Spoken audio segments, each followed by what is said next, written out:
We're going to start off by doing a couple of draft renders that we intended to do for last week. So if you guys already kind of moved ahead and started detailing your buildings, you probably want to move back to your more basic model for this one, particularly because we're going to look at just some of the strategies you might use for a massing model versus something that would lend itself a little bit more to a real, detailed architectural model. There are very significant differences. So I'm going to start off on this scale right here. So this is the full scale model. One thing I did want to point out to you guys is even though, if you guys are using clipping planes like I used in the previous class, even though the clipping plane isn't on when you look at your viewport here, it is always on when Maxwell renders. Okay? So that's a very, very significant thing, and that's what was going on when I was having the trouble here in the beginning of class. My clipping plane was on, and so when I went down, and it was in the middle of the street, and it was facing the building, so when I went down over here, there was no model there. And that's what that was. That's what that glitch was. So that's just a very significant thing to keep in mind. So I just deleted mine. You could put it on a layer and turn it off, I believe, and that would be fine. So the thing we're going to do here is we're going to set up a draft render for the exterior environment. So you can go to your perspective view like this, and then let's just go through some of those settings. So remember, if you look at the materials that we set up car paint white on the asphalt and the sidewalk. We also put car paint white on the massing. That's the buildings that is around my building. And then we put white wall paint on both the massing A and the glazing. Okay, that's a very significant thing. So with the settings that I had set up, we used LA as our basis. All of these were the same. I didn't change those. And we set it to physical sky using the sun. And we didn't really modify anything. And the output settings, we had this set to multi-light was off because there weren't any lights in this view yet. And so when I rendered it, it looked a little bit like, let's see if I still have it up. I do. Okay. Looks like this. Okay, it's a little washed out right now, but I can just kind of modify some of my settings and bring it down to a level that looks a little bit more sensible, I guess. See if that refreshes in time. So what I want to point out on this is down here at the bottom. Okay, so the important part that I want you to start thinking about is that the building here is not the only thing that we're interested in. We're interested in how the building sort of reacts and interacts with the surrounding environment, and particularly the ground plane.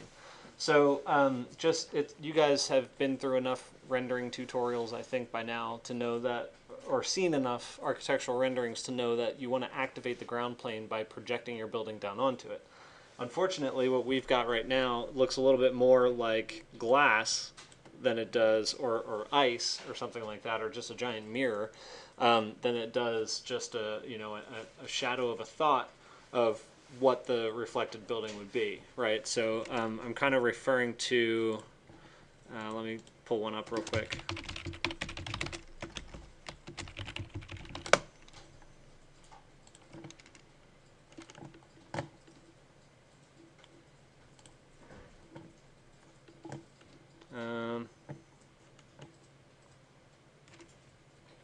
All right, here's a good one.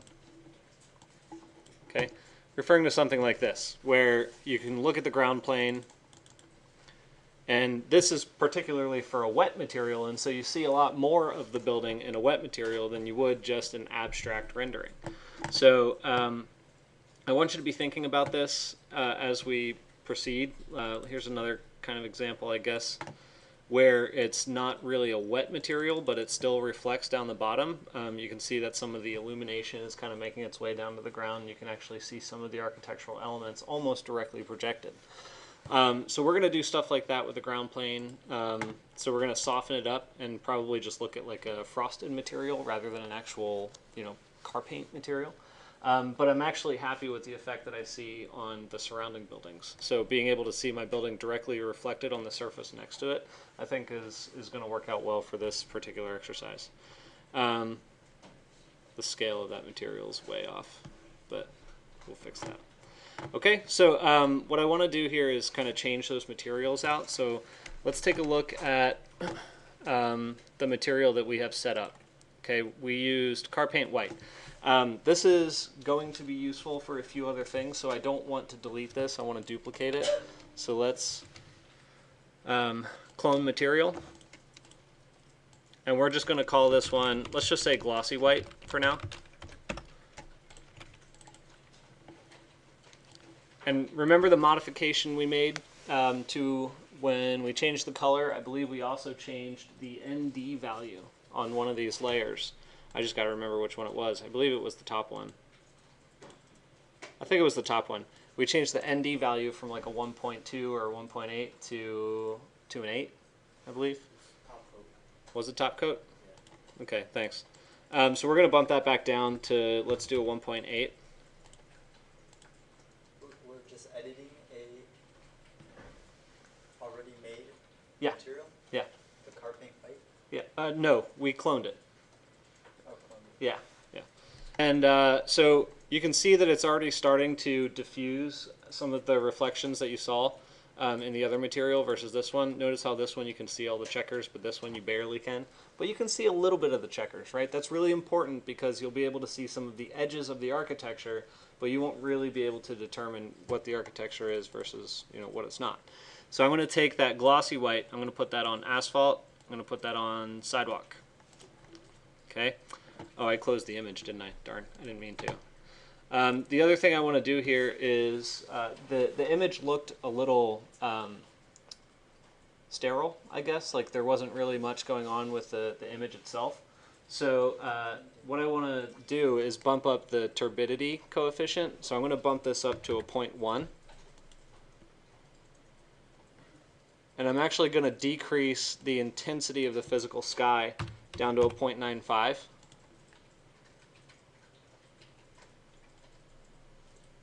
And if you wanted to, you could actually change the color temperature to move it up to or move it into like a whiter light or a warmer light. So I think I'm going to make it a little bit of a warmer light, but I just, hang on, I need to check how far I want it to go. So this is at 5900, 57, what was it currently set to? What was it, 57 I think it was? 57?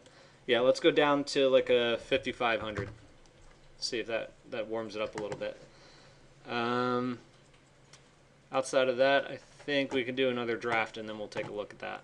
Oh, you know what? There was one other thing I wanted to do.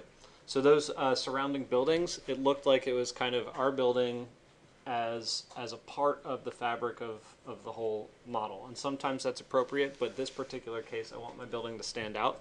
So I'm going to change the material on the adjacent buildings to be more of a gray color. So let's duplicate that car paint white again. And we're going to call this car paint gray. Okay, and the way that we want to do this is kind of work our way from the bottom up.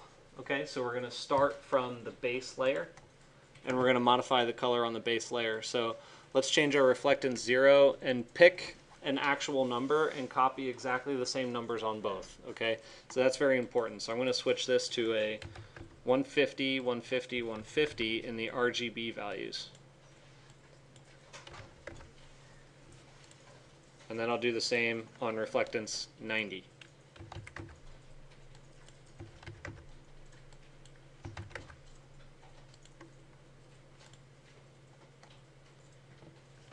Okay, and I think, even though, well, that didn't really make it that much grayer.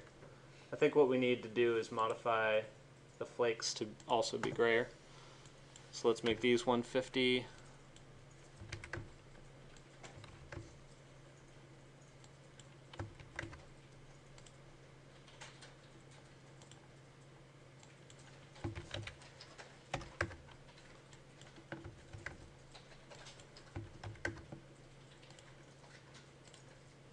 Yeah, that's probably a little more appropriate. Okay, And we might turn down, I might take the top coat ND value and bring that down again too, but I'm going to start it off with this and see how that turns out. So car paint gray is going to go on massing. And then let's do a draft render and see what we come out with.